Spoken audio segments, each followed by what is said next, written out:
Hello दोस्तों, हमारे YouTube channel पे आप लोगों का स्वागत है। मैं हूं कमलकांत और अभी हम बात करेंगे झारखंड लोक सेवा आयोग के संदर्भ में कि वहां पे आपको जेपीएससी के तहत विज्ञापन आने की प्रबल संभावना बन गई है और लगभग आपको बहुत ज़्यादा चांस है कि 15 मई के आसपास तक आपको विज्ञापन देखने को मिल सकता है। इस बार जो झारखंड लोक सेवा आयोग में जो परिवर्तन होने वाले हैं उसमें 2-3 परिवर्तन स्पष्ट रूप से हैं।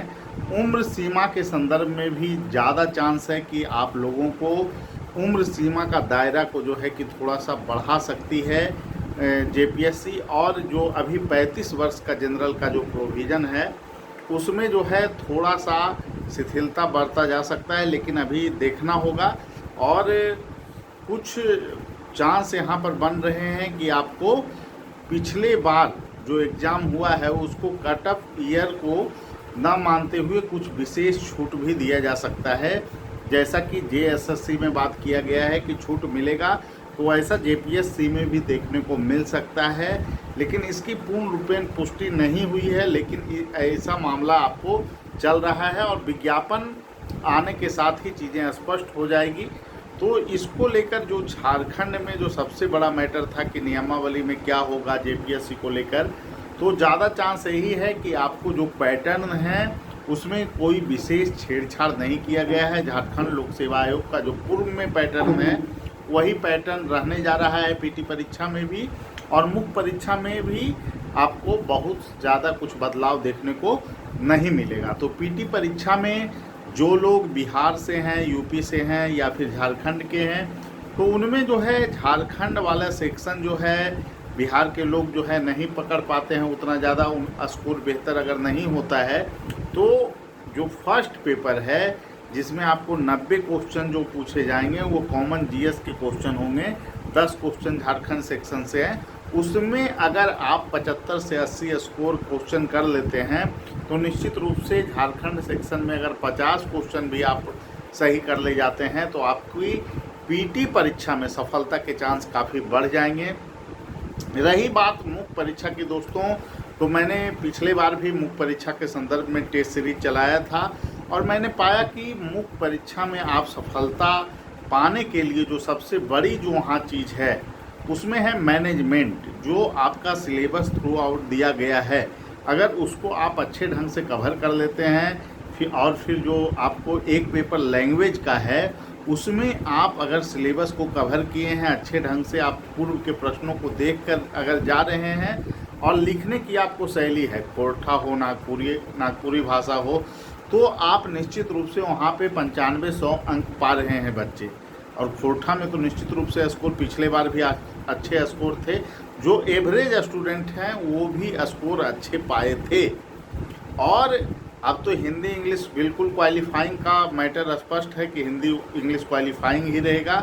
तो आप लोग जो भी लोग हैं जो तैयारी करना चाहते हैं झारखंड लोक सेवा आयोग की, वो अभी से लग जाएं, क्योंकि पीटी परीक्षा के साथ साथ मुख्य परीक्षा भी काफ़ी फास्ट होने वाला है।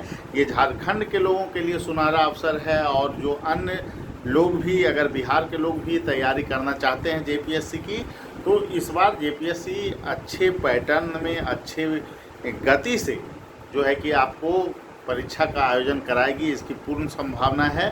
तो जो लोग तैयारी करना चाहते हैं वो जेपीएससी की तैयारी में लग सकते हैं। इसके साथ साथ एक बहुत बड़ी बात पर भी चर्चा करनी है कि बहुत सारे लोग मैसेज कर रहे थे कि सर झारखंड में क्या सचिवालय सहायक का जो फॉर्म आएगा उसमें बिहार के लड़के भर सकते हैं। निश्चित रूप से बिहार के लड़के निश्चित रूप से भर सकते हैं। 40% ओपन टू ऑल हुआ है, जो कि संवैधानिक मापदंडों पर हम फॉर्म भरने की बात कर रहे थे कि नियम लागू होना चाहिए।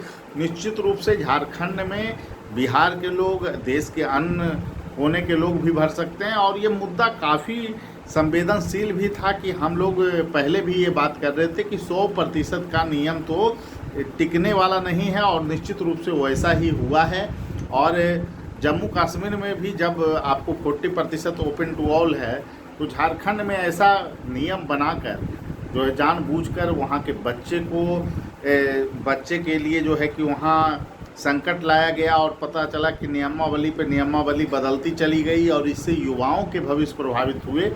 हालांकि बहुत सारे छात्र झारखंड के फ़ोन कर रहे हैं कि सर टीचर वाले में तो बिहार में आप लोगों के यहाँ जो है कि ऐसा नहीं है, मतलब दूसरे स्टेट वाले फॉर्म नहीं भर सकते हैं, लेकिन यहाँ टीचर वाले में भी ओपन रखा गया है। देखिए उसमें जो चीज़ें हैं जो है आपको वहाँ पर अगर जो बहाली है वो अगर दिखाया जाए कि पंचायती राज के माध्यम से है और नगर पालिका के माध्यम से है और नियोजन इकाई जो होगी वो पंचायती राज और फिर आपको नगर पालिका ही होगी, तो ऐसे स्थिति में आपको आरक्षण जो है कि पूर्ण रूप में झारखंड के छात्रों को मिल सकता है और जो चीज़ें बिहार में लागू है। लेकिन जो राज्य सरकार के प्रत्यक्ष रूप से कर्मचारी होंगे और उसमें पंचायती राज और नगर पालिका का कोई रोल विशेष तौर पे नहीं होगा, तो वहाँ पर जो है कि आपको 100% आरक्षण को लागू नहीं किया जा सकता है। तो ये चीज़ें आपको देखने को मिली झारखंड में भी। तो बिहार के जो भी छात्र हैं वो झारखंड में सचिवालय सहायक का फॉर्म भर सकते हैं, इसमें कोई किंतु परंतु का अब मुद्दा नहीं रह गया है। तो जेपीएससी और जेएसएससी और जितने भी झारखंड में तमाम वैकेंसी आगामी दिनों में आने वाले हैं उसमें बिहार के भी छात्र निश्चित रूप से फॉर्म भर सकते हैं। आप लोग तैयारी कीजिए, अच्छे ढंग से फॉर्म भर सकते हैं। लेकिन बिहार में भी अपॉर्चुनिटी की कमी नहीं है। बिहार में शिक्षक भर्ती बड़े पैमाने पे है। बीपीएससी नियमित रूप से परीक्षा का आयोजन करवा रही है और बीएसएससी में भी आपको देख रहे होंगे कि सीटों की संख्या जो है बीएसएससी 4 के लिए भी वैकेंसी आपको अतिशीघ्र आने की संभावना बन चुकी है। तो ऐसे में आपको बिहार में भी अच्छी वैकेंसियाँ आएगी। तो निश्चित रूप से जो लोग मेधावी लोग हैं, तैयारी कर रहे हैं, अच्छे ढंग से ईमानदारी पूर्वक तैयारी कर रहे हैं, उनके लिए सफलता के द्वार हमेशा खुले रहेंगे और अच्छे लड़कों का चयन निश्चित रूप से होता रहेगा। तो यही मुद्दे पर अभी बात करना था कि जेपीएससी की भी वैकेंसी आने वाली है। और देखिए दोस्तों, मैं एक ही बात कहूँगा, झारखंड के भी लोग बहुत सारे देख रहे होंगे, तो उनसे एक ही बात कहूँगा कि 60-40 का जो रूल है वो संवैधानिक है। इसमें कहीं से भी आप लोगों के लिए कोई गलत चीज़ नहीं हुआ है। और देखिए, खोरठा, नागपुरी या क्षेत्रीय भाषा पर अगर आप लोग का पकड़ है, बेहतर हैं आप लोग, तो ऐसे भी 40% ओपन टू ऑल है। इसका मतलब ये नहीं है कि बाहरी ही आएंगे।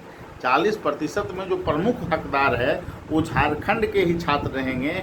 और ऐसा देखा गया है कि जो 40% ओपन होता है उसमें भी आपको लगभग जो है कि 25 से 30% झारखंड के ही लोग रहेंगे। तो बाहरी की संख्या जो है आपको 10 से 15% से अधिक नहीं रहने वाली है। इसीलिए किसी तरह से विशेष तौर पर परेशान होने की आप लोग की ज़रूरत नहीं है। कुछ लोग आंदोलनरत ही रहते हैं, हमेशा उनका जो है कि आंदोलन का कार्यक्रम चलते रहेगा और इस कारण झारखंड के युवाओं का भविष्य काफ़ी दिनों से वंचित रहा है। तो हम लोग एक ही मांग आपसे करेंगे कि इन तरह की गतिविधियों में नहीं पड़िए अगर आपको सिलेक्शन पाना है तो निश्चित रूप से आप झारखंड में जो चीज़ें हैं वो संवैधानिक तरीके से आगे बढ़ रही है। और अगर सब कुछ ठीक रहा तो समय पे परीक्षा का आयोजन भी होगा और सारी गतिविधियां अच्छे ढंग से होगी। ठीक है, सभी लोगों को धन्यवाद। फिर अगले वीडियो में मिलेंगे। Thank you.